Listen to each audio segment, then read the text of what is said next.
My name is Erin Kerrison, and I'm joined by Luca Suede Connolly, and we are so excited. We're going to jump into what we hope will be a really generative conversation. And I want to get our title right. Community Surveillance in the Time of COVID-19, Civilian Social Worker and Police Officer Adaptations for Staying Safe. So a couple of housekeeping things that I want to go over before we get into things, and that is we're coming to you live. We're broadcasting live. We're offering closed captioning.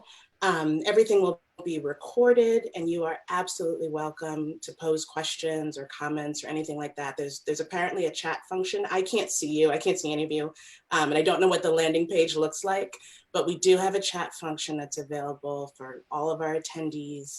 Feel free to plug in whatever you'd like there. And to tell us your name and what brings you to the space as well. That would be really helpful. And also if you want to engage or amplify any elements of this discussion, the Twitter handles for our school, as well as Luca and myself, are also available to you. So that's it for the housekeeping. And I want to also do a couple of acknowledgements because we're in a crisis right now, and there's a lot of people who are digging in to make sure that we can thrive, or at least to up those odds, right? So first, for her vision and on the ground leadership, to the illest OG who has ever hit Haviland Hall, I want to thank our dean, Linda Marie Burton. If I could, I would grab the stars and hand them to you. So thank you so much for that. Big ups to our communications team, Leah Swindle, Jennifer Monahan, Ali Yates, and Beta Clays are literally backstage right now and in every way, just making sure that this message is delivered seamlessly. So I thank you. I want to thank my colleagues who are willing to roll up their sleeves and who are modeling what it looks like to use privilege for good and then subsequently disperse privilege for others.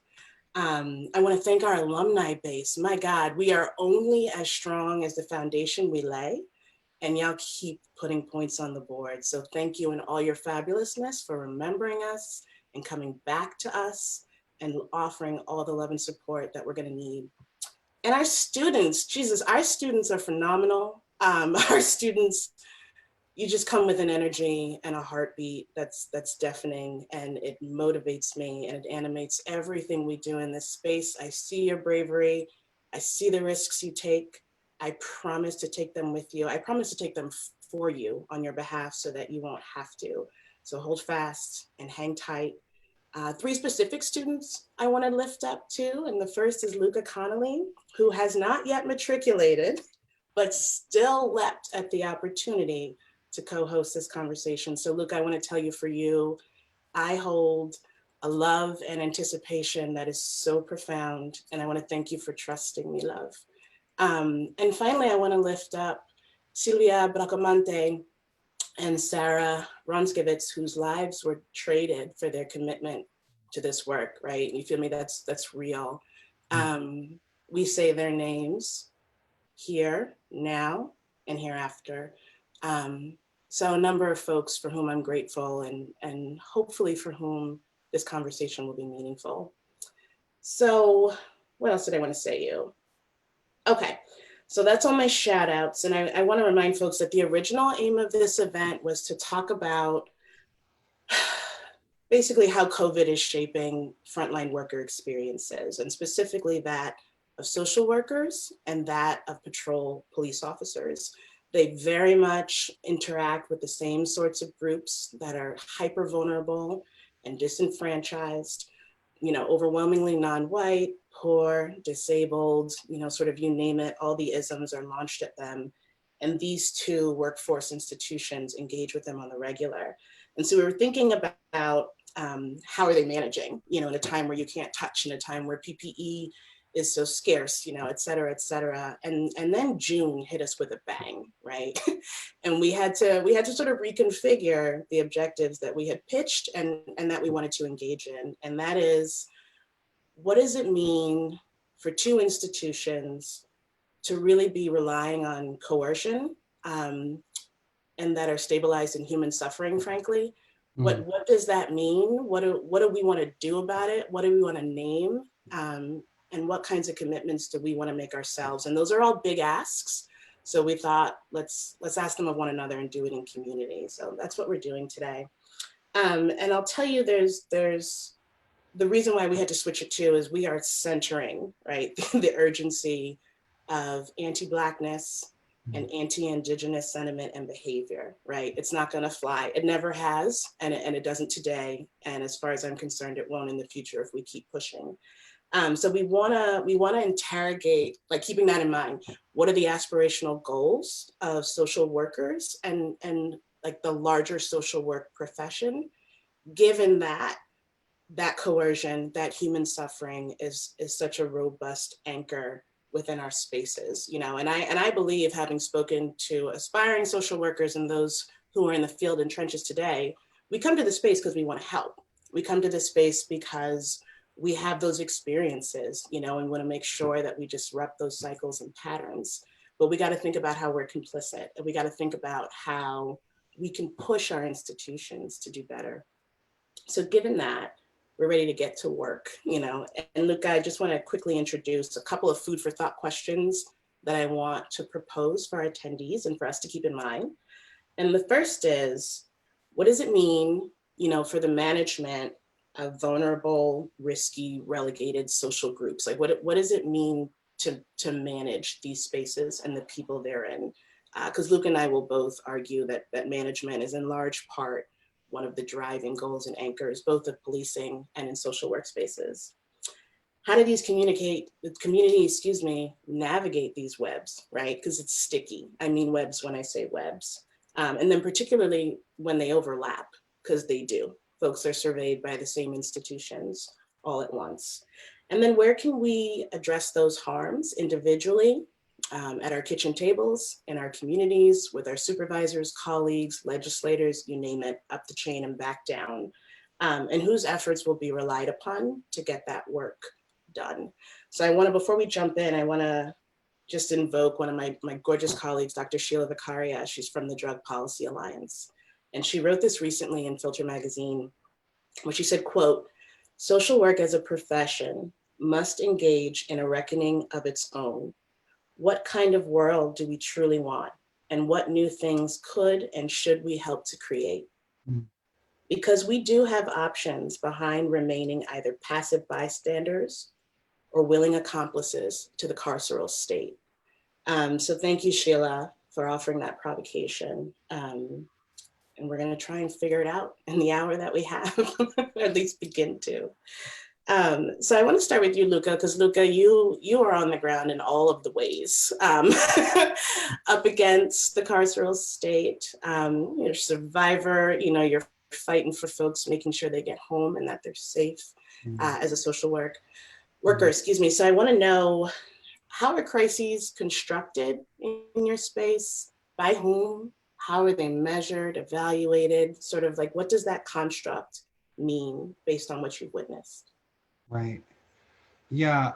In my social work practice, I'm navigating two very different spaces, both, you know, directly serving impacted folks. So I serve trans folks, who inside of a medical space, right?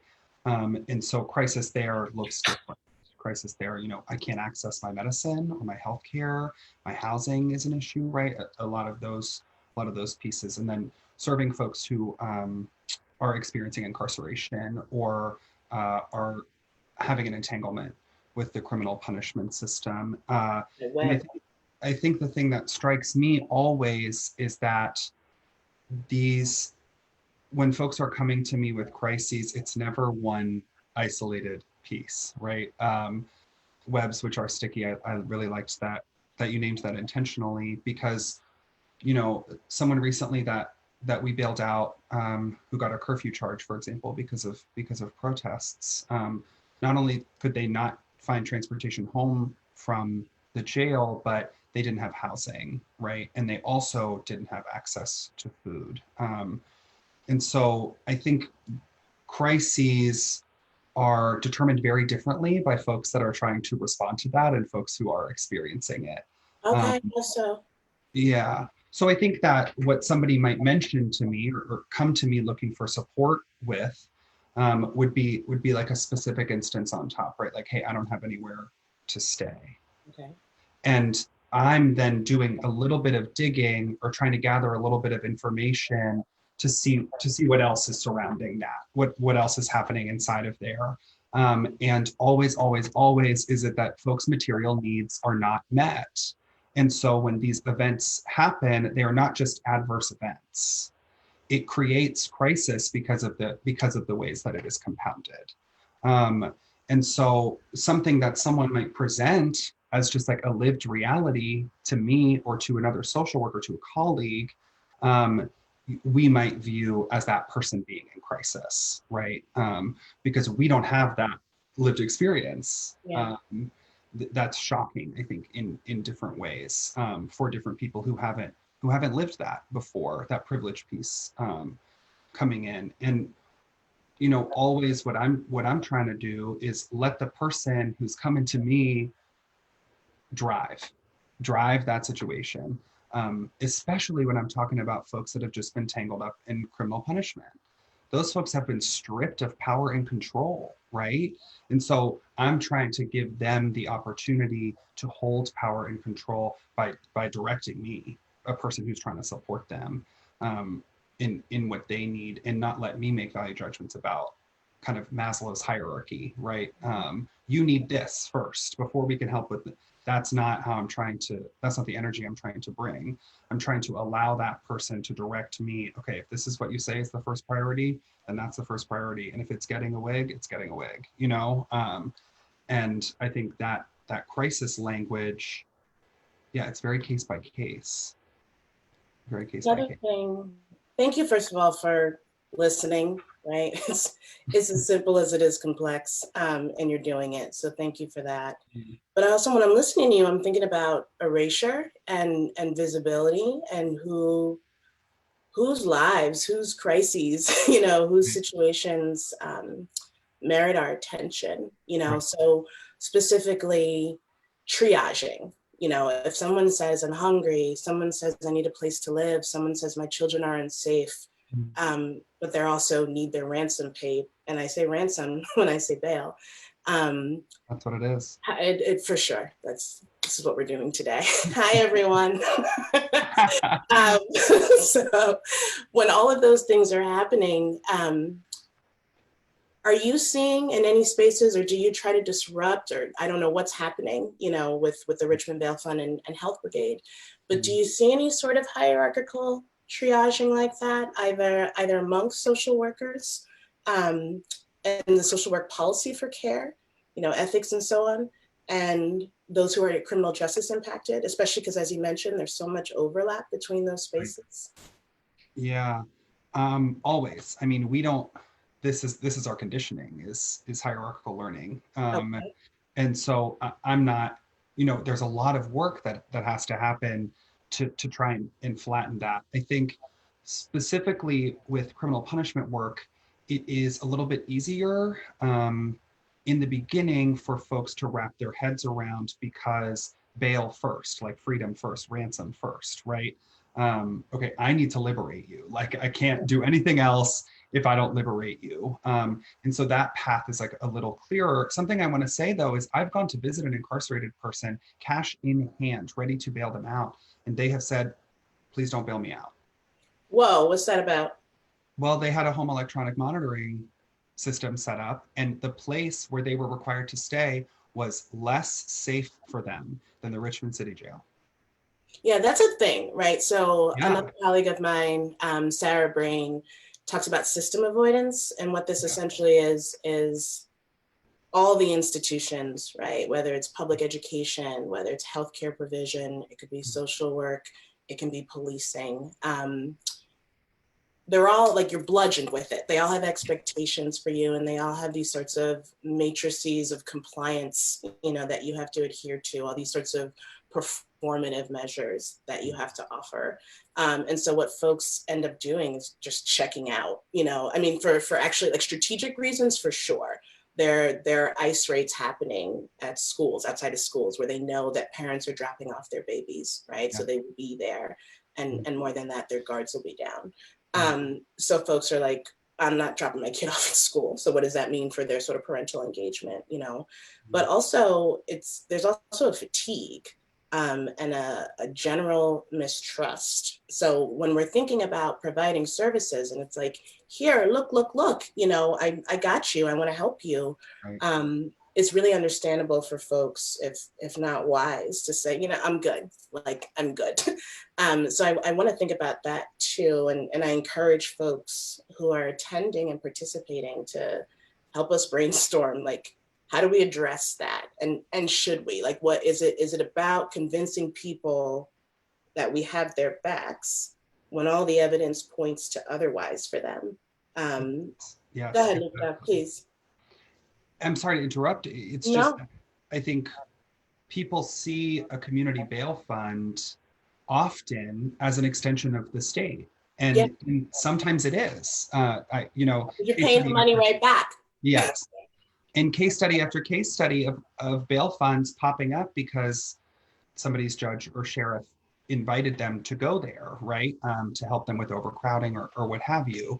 And in that way, they are a direct service of the state. So, you know, I roll up to Enrico East, another jail in the area, and I say, hey, I'm here to bail you out for free.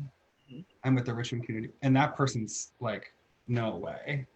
There's Yeah. no way that this is what it seems like it is. And also, like, who's this white girl with a beard giving me money? I don't, there's a lot of layers to that situation, but I do think that system avoidance, you know, I like that framing. I hadn't heard that before. And I think that sometimes a symptom of that is folks believing that social workers, or maybe knowing, recognizing that social workers can serve as an extension of the state or of these other systems as well. Mm-hmm. I don't know if she's listening. My best friend's sister wife, Sarah Carson, teaches me everything about social work, particularly in the East Bay. She shared that one of her clients said, I'm way more scared of you than the cops. And she's been in this for 20 plus years. Wow. And she still holds that. That is a contention to be reckoned with, right? Because I know her politics, you know, but the institution that she represents casts fear. I mean, this is what I'm talking about with coercion and human suffering, and sort of what kinds of outcomes are desired and using which means based on, you know, input from whom and who's erased. So all things that I'd love to talk about with folks who are talking. So I want to also pay homage to our original discussion or original pitch around COVID specifically, and contact and interaction, right? Because we saw this on-off switch where following the CDC mandates for public health safety, there were fewer on-view arrests from policing. This is nationwide. Fewer instances of handcuffing. And this is relative to where the exact same sort of incident or the exact same report or police dispatch would have rendered that kind of physical contact. Right. So holding all things constant, you're seeing this sort of pullback in policing, which people talk about, like the Ferguson effect, following all the horrible press and media and global outrage, frankly, over policing in America. But this is different. This is about touching, right? So these sorts of communities that are hyper vulnerable and over-surveyed, and seen as nasty, seen as unsafe, seen as impure, undeserving of love, all these kinds of things, you know, where their humanity is denied. We're touching them again now after the protests. So before we have to do it. Then it was, oh, I don't have gloves, I don't have masks, you know, we don't have PPE. And now policing is back at it with touching folks with the full force and energy of the law behind them. Right. But social work doesn't have the same discretion.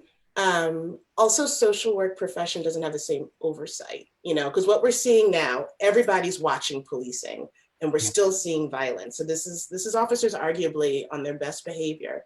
And what we still see is what we still see. Social work doesn't have the protections that many officers have, qualified immunity, things like that. Right. But also less oversight, you know. So what does that mean for what these interactions look like for people who are navigating and surviving in spaces that are dirty, right? And particularly for folks who are relegated as having landed themselves in that space, because of all their poor choices and things like that. Um, is any of that going on in your community that you've seen? Yeah, I think that this idea, when we were talking about policing kind of turning itself on and off, Mm-hmm. like at its own whim, we're kind of seeing like hyper focused now in terms of George Floyd uprising or uprising for Black liberation. Exactly what you're naming, the Ferguson effect, where there will be a ton of arrests. There will be a ton of state violence one night, and the Yeah. next night, it's all drones or cameras or undercover cops, and we're not seeing like a ton of arrests, right? Like, okay, we're reining it in, we're pushing it out, we're reining it in. And I don't think it's exactly the same, but I do think that it is similar inside of social work, where some social work providers, a lot of us, have gone virtual, right? Like are offering kind of telehealth in terms of case management or therapy or whatever services we provide for our clients. And some social workers, some agencies just, nope, nothing, just are no longer providing services or are not providing services during the pandemic at all. And then, as the uprising has happened, some of those folks popping up again, oh, we weren't planning on doing anything telehealth, but, now that we're seeing what's happening with Black liberation, we are returning to providing services. I think for me, something that has been really interesting is the way my clients at the clinic have begun to speak about touch in new ways. I'm hearing my clients use language like touch starved, which was something that I hadn't encountered before with my clients, where I'm realizing that at the end of a session, when a client asks me for a hug, and if I'm willing to give them a hug in that moment and do that, that might have been like the only touch that they were experiencing that week or what have you. And now inside of COVID, there is even less intimacy for those folks. So kind of the other side of that, like, oh, it's great that the police are not willing to practice physical intimacy because people are getting a summons and they're being released, right? They're not experiencing incarceration inside of their Mm-hmm. arrest or detainment. But Yeah. on the other side of that, the other extension of that is that intimacy that folks were accessing to feel well, um, just isn't available to them anymore. Um, yeah. Yeah, this gets at, first of all, thank you for sharing that, Luca. And this gets at other questions I have around the toolkits that are provided. And this is, I want to be really clear in my speech. If you hear me say social workers or police officers, it's because I'm referencing narratives, and stories that have been shared directly with me. What I'm really focused on is social work as a profession. What I'm really focused on is the institution of policing, because Right. the bad apple thing, that's basura.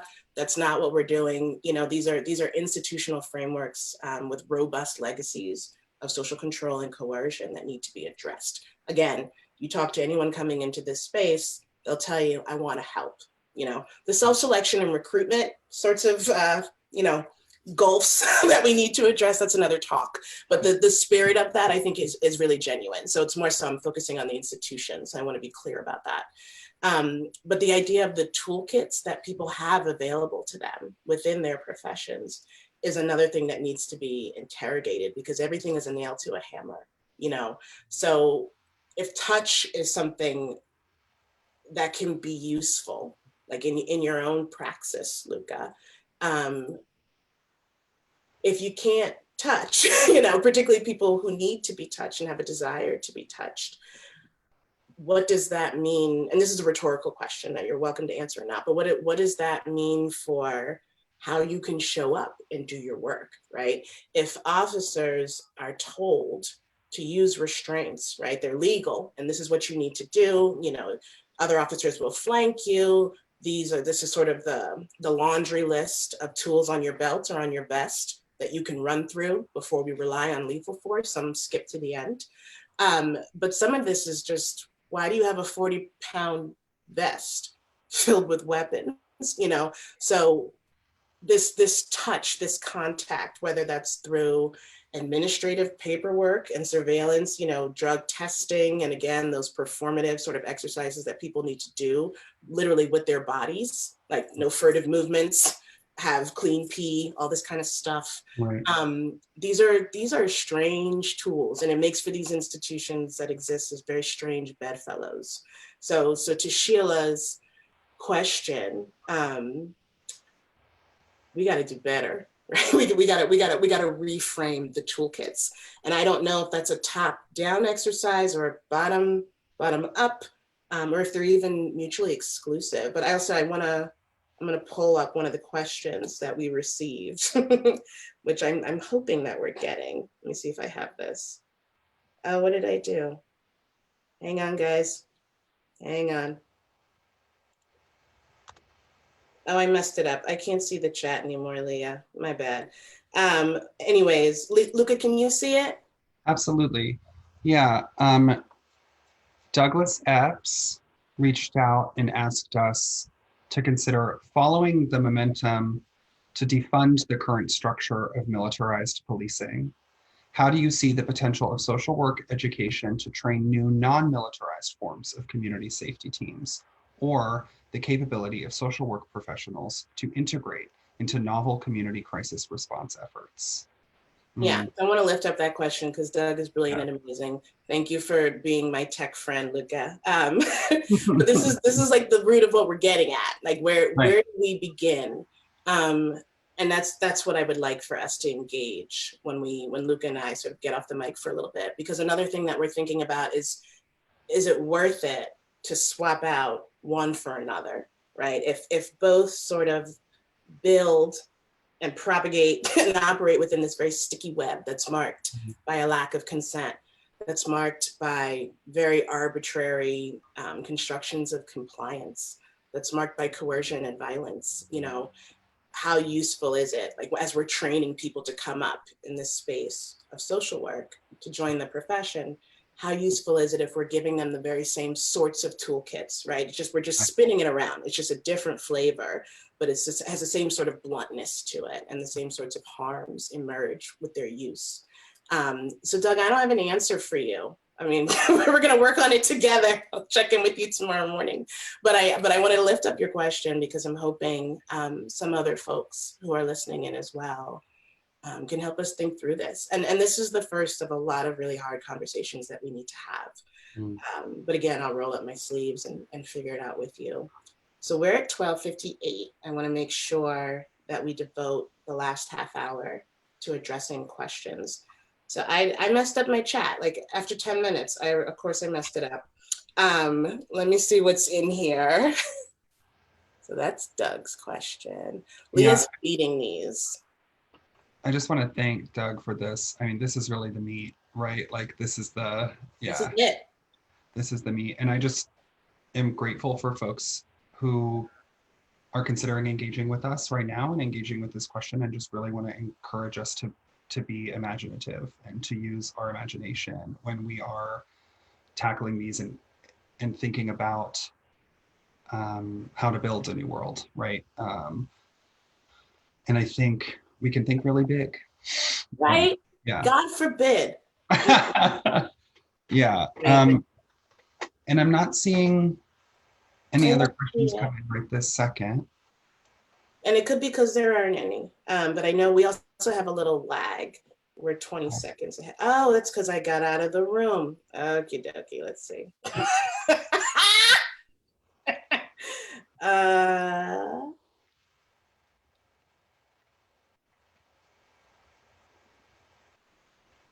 Something just popped up. Let's see, I'll do it on my computer. Okay. Well, Erin, if you don't mind, why don't we get started a little bit just trying to kind of unwrap some of Doug's question. What do you think? Yeah. So, well, one thing I'll say too is in our school, in the School of Social Welfare at UC Berkeley, we have 3 very different programs. They all are designed with the same aims, which is to cultivate a legion, brigade, you know, of social justice folks, and who want to work in very different pockets, but with the same sorts of energy and agenda undergirding their work. So we have bachelor students, we have undergraduates who pursue that degree. We have our MSWs, that's our largest group in the school, the Masters of Social Work students. And then we have our doctoral students, those are the PhD folks. And within those spaces, I unfortunately am less familiar with the undergraduate curriculum. I work one-on-one with undergraduate students, but haven't had the pleasure of teaching a class. But for the MSWs, we're prepping them both in the classroom and in the field to critically engage, you know, sort of the constructs and paradigms that surround service work and service provision. And also in real time to provide those services. That is not easy to do, right? To do a thing and to also think about the thing that you're doing and to try and do it better. This is all happening at the same time with folks and folks who are still cementing their own identities, you know, and thinking about how they want to show up in the space. So when I think about that work, you know, I get them in the classroom. I teach a required course that creates a lot of anxiety. I teach research methods, so it's less fun than some of the other classes that students and teachers get to interact with together. But I will say what I think is really important is instilling in those folks, these are the MSWs that I'm teaching about, a real confidence in how information, like understanding how information is produced, who it's authored by, where it goes, how it's shared, how it's framed when it's shared, and that they can also participate in that, right? We privilege certain ways of knowing, and I actively engage in disrupting those sorts of assumptions. So that's one little kernel of things that I think I can do for folks who want to do direct practice work, but also have a real commitment and interest in figuring out what is the truth and what is evidence and things like that. So I know in our school, we do that. We invite and we encourage, if not implore our students to really interrogate these givens. And that's a damn good start for sure, for sure. Luca, what might you want as a student who I have to supervise? From what you? kind of education are you looking for? Well, you're giving it all to me already.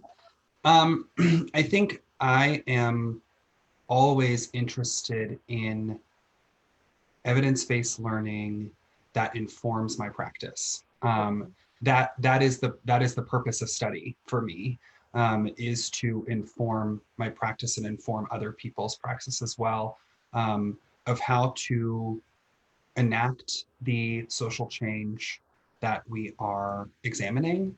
Like theory for theory's sake is very rarely helpful, and in my approach, it is helpful for me when I'm studying, you know, Ruthie Wilson Gilmore, Golden Gulag, which she wrote in part in her time at Berkeley, and I'm examining dense political economies that it takes like a genius like Ruthie Gilmore to lay out for me in a way that I can actually read it. And I think that's something that I'm excited about and grateful for inside the program, is being able to approach those things, understand them, so I can glean what I need, right, to inform my practice. And yeah, I mean, continuing to think about that text, right, like makes me also think about Doug's question, of seeing how, like Mother's Rock, Reclaiming Our Children, from LA, like are using that community support piece, to be able to care for each other. So I'm reading this dense political economies about California state prisons, feeling overwhelmed, and I reach the section where it is all being woven together for me to understand how communities are supporting each other and navigating this thing. And you need that research piece, you need that evidence piece. And yeah, that's something that I'm excited about continuing to learn from you, right? And continuing to learn And from not just me, you're gonna take 200 with Paul. You're gonna have field seminar. You've got Evelyn coming for you. You know, there's definitely a whole corral of folks. And I want to say too, we have a responsibility to make that information accessible to you, us as faculty, right? because this is, UC Berkeley is a premier elite research university. There's a wealth of energy and knowledge and ammunition behind the production of science, you know, and none of that should be squandered. But what happens is folks are cut out from that engagement because they don't speak the language, quite literally. You know, Yeah. you've got students who are ESL, English as a secondary language, first gen, you know, we can be gatekeepers if we're not careful, right? It's really, Yeah. really hard. It's intimidating to try and sort of penetrate that, like this westward facing bastion of education, you know. Also, we can make it impossible, and that's different, right? The Yeah. intimidating element, that's sort of like someone's own work to do. We can do things to help them not feel intimidated, but there's also sometimes where it's just blocked. So as faculty, we have a responsibility to make sure that this information is accessible, and we also have to be willing to hold space to be called out, right? And the MSWs need no invitation for that. Get it, you know, because that's just real. You know, these are, education is another institution that a lot of folks have avoided, right? Talking about system avoidance, and not because they aren't brilliant, or not because they don't pursue some of the merits that come with credentials, right? But because it's hostile, because it's unsafe for them, because they're stifled. And I feel really, really confident as a member of our faculty that is Senate and field, to be clear, that we are working very hard to create spaces that don't have to be safe or brave, right? No one has to feel like they have to ante up in that way, but really making tangible changes, you know, to our syllabi, to bringing in guest speakers and lecturers. You know, we do things out in the field, lobby days, et cetera. So it's a call to action for us as instructors too, you know, and one that we take to heart. So thank you, Doug. Thank you to everybody else who's like, get it together, everybody. These are the things we want to learn. These are the things that are important to us. And to do it collectively, right? To do it collectively and respectfully and in ways that are generative. So that's very important. Luca's texting. Any other questions? Or not Luca? Oh, that's Luca, yeah. I thought it was Leah. Okay. Yes, any other questions, my friends? So even with my glasses, I don't know what's happening in front of me. Let me see. And we'll give it a second because there's a lag. Leah is typing. Take your time, Leah. This is fun. We really are just hanging out with a lot of other people. I'm just in my living room. So Tony Gomez got something fresh coming. Take your time, Leah. Copy paste might work too, if that's a possibility, so you don't have to type it out. Come with it, Tony. Let's see. I'm also surprised that my dog has not come down and interrupted us. He might still make an appearance. It's nice to have you guys in our home.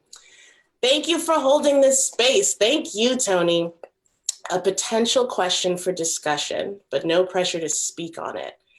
NASW, so for folks, that's the National Association of Social Workers, is apparently considering a proposal from 45, that's Cheeto Menace, calling for the increased presence of social workers in police departments. I was so disappointed to learn about this. Social workers cannot fight for Black liberation if we deepen our already existing collaborations with police. And the fact that NASW didn't immediately reject this proposal is concerning. How can we hold the organization that allegedly represents our profession accountable? So I'm gonna swing at this really quickly. Full disclosure, I'm not a social worker. My training is in sociology and criminology, and I study all the ways that institutions that are codified by law or working for the state in any ways affect poor health outcomes.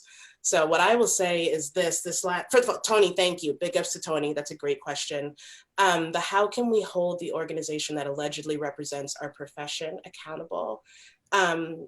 At the risk of being blunt, that assumes that the representation that you're seeing from NSW is incorrect, right? So this is what we're talking about, is what is happening in social work.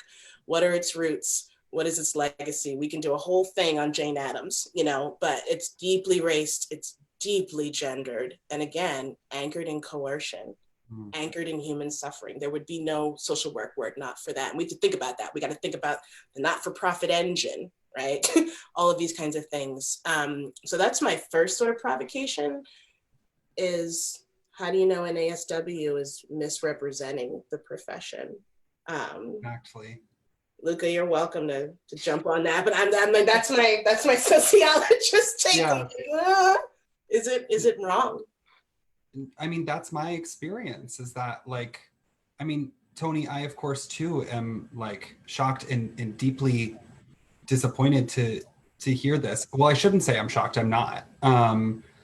Unfortunately, I don't find that the majority of social workers reflect the values that are inside of this question, right? Right. So I think, Erin, you're hitting it on the head. Like, what we can do is collect our peers. I don't think yes, we could do an email campaign and a phone zap and schedule meetings with the NASW and try and explain to them the history of Indigenous genocide and slave patrols that is American policing. But obviously, if this is already happening, there's some departure that has occurred. And so for me, I hear this, I'm like, what do we need to do to get social workers to not take jobs with the police? What does the conversation look like for us turning to our peers and saying, absolutely not. This policing is not the way for us to do this work. That's my first kind of answer for this, is the accountability is actually in making sure that our profession shares values. And I think, that's not true right now. Yeah, we have to clean up our side of the street. Yes. For sure.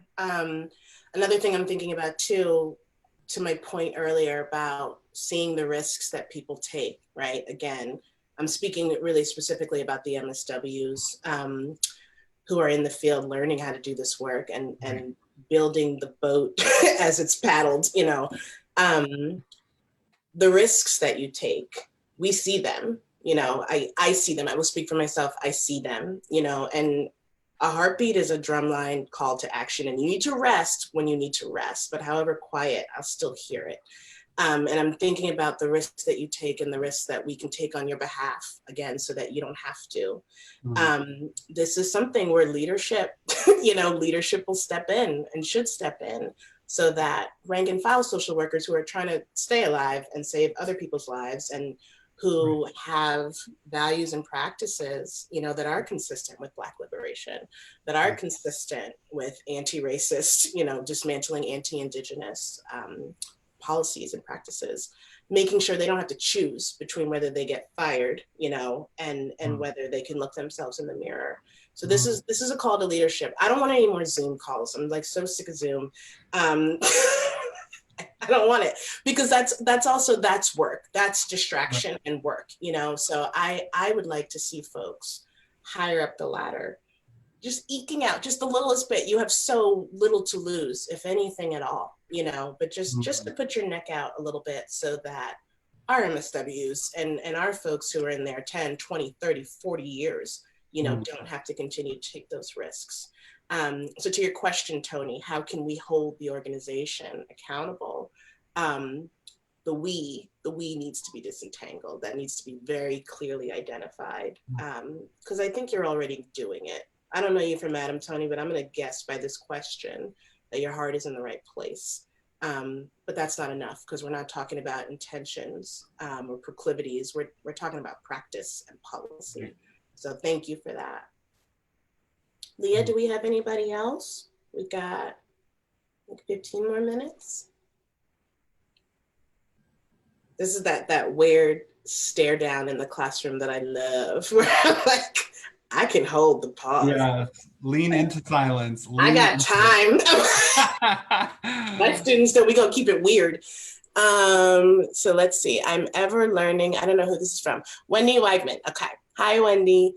I am ever learning how to embody these values more, but my primary work is in the child welfare system.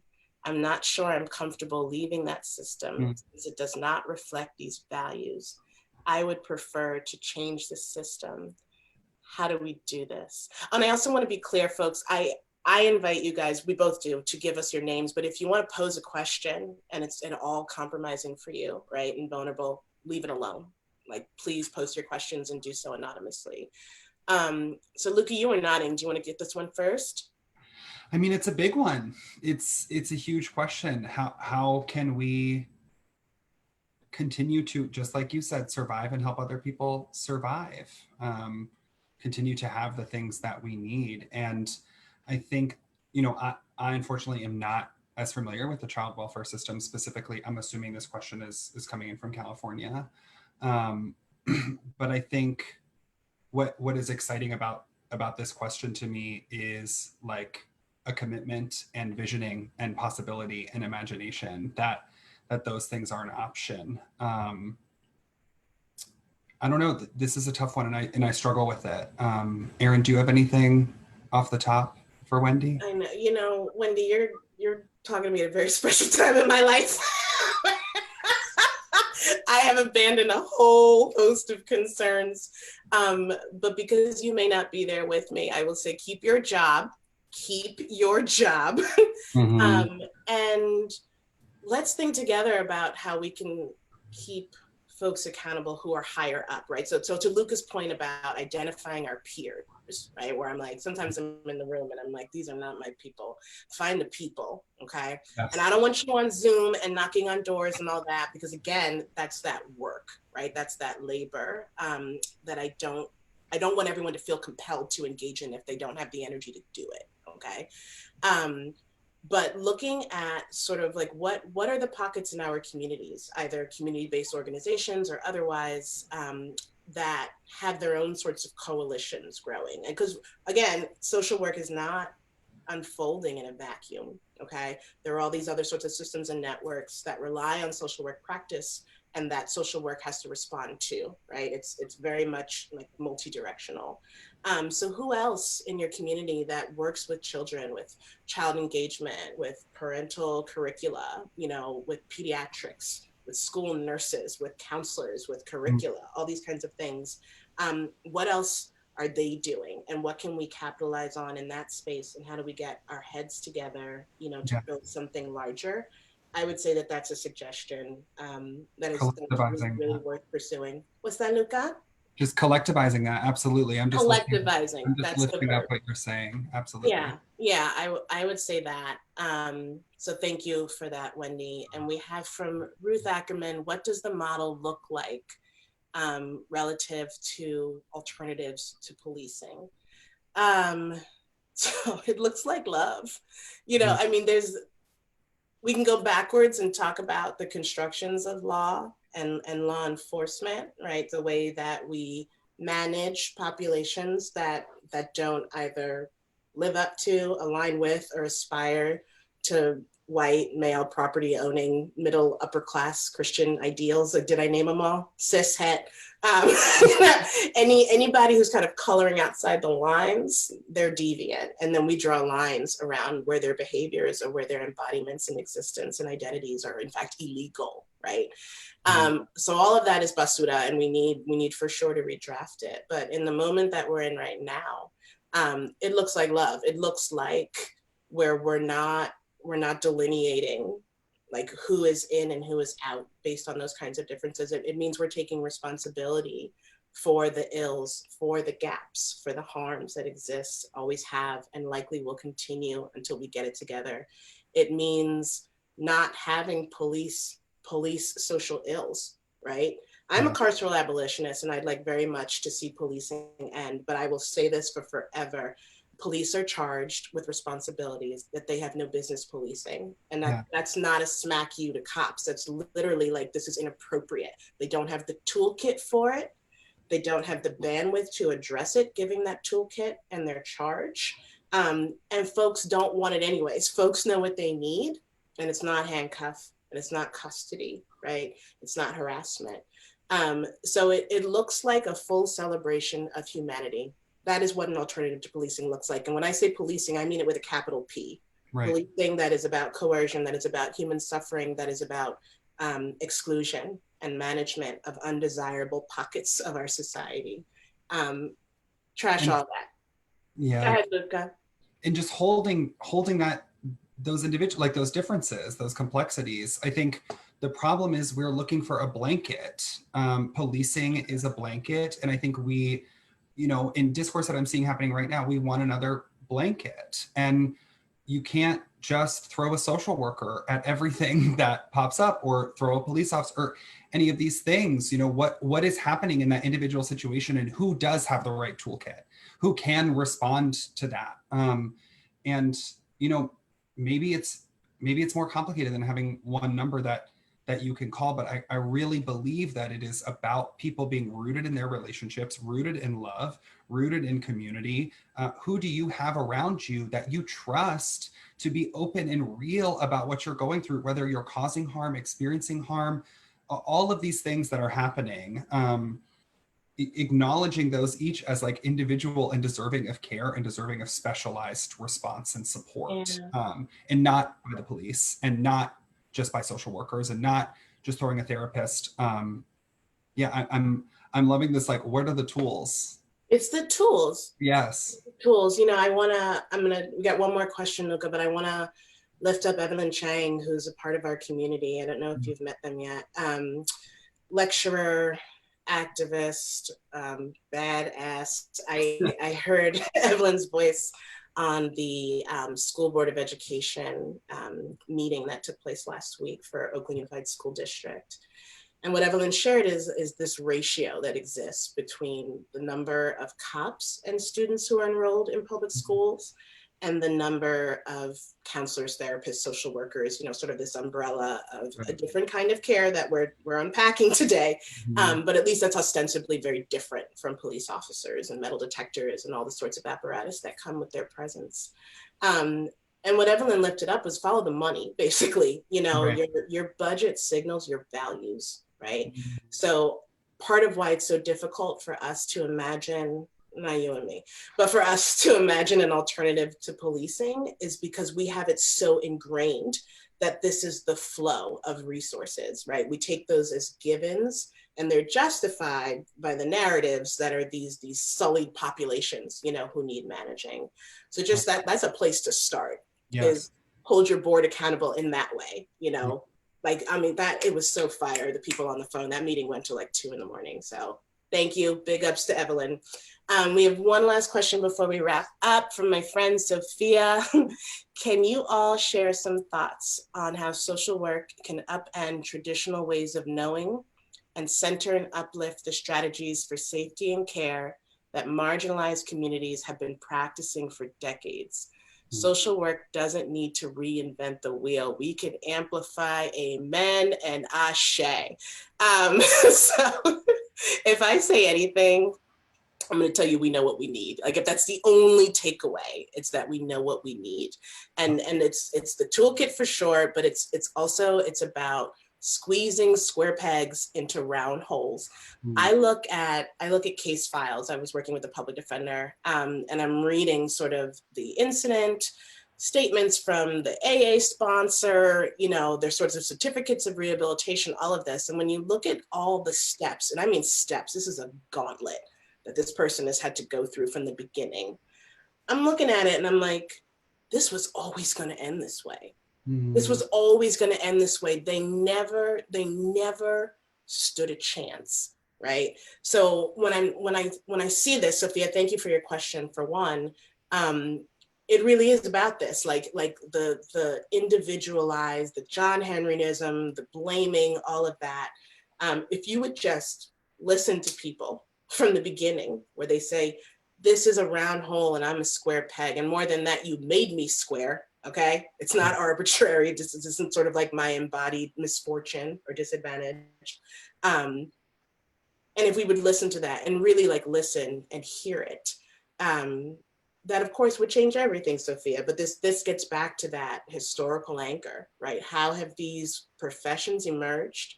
In which sort of social and historical moments, right? You think of social work coming in with industrialization, and you know, public education wasn't a thing yet. All these kids need to be rounded up. We got to be thinking about anti-Indigenous sentiment and sort of the empire and the frontier of heading west in the 17th, 18th, 19th centuries. Social work comes on the heels of that, is managing these sorts of populations, managing these sorts of spaces that are not, again, compliant or aligned with the cis, het, middle class, Christian, property owning sorts of ideals and populations. So yeah, be quiet and listen. And then also think about why you can't listen. Like what toolkits are we missing because we're so wedded to the history. We're so wedded to the anchors. Okay. And just something I'll also say about this is exactly just to echo Erin, and letting folks drive their own, folks already know, what they need and what they want. And something I also, inside of this question, I think that's like hiding a little bit is what has social work already stolen from those communities? And how do we honor that and share what we have gained by stealing some of those tools? That's so important, Luca, because that's what it is too. This is why this movement is so profound, because people rise up in spite of beaten down. Like that is so wild to me. And so in part, we've stolen a lot from these groups, but also we've rendered them that much less capable, of collectively banding together. So that's why it's even that much bigger, that folks still find a way to do it.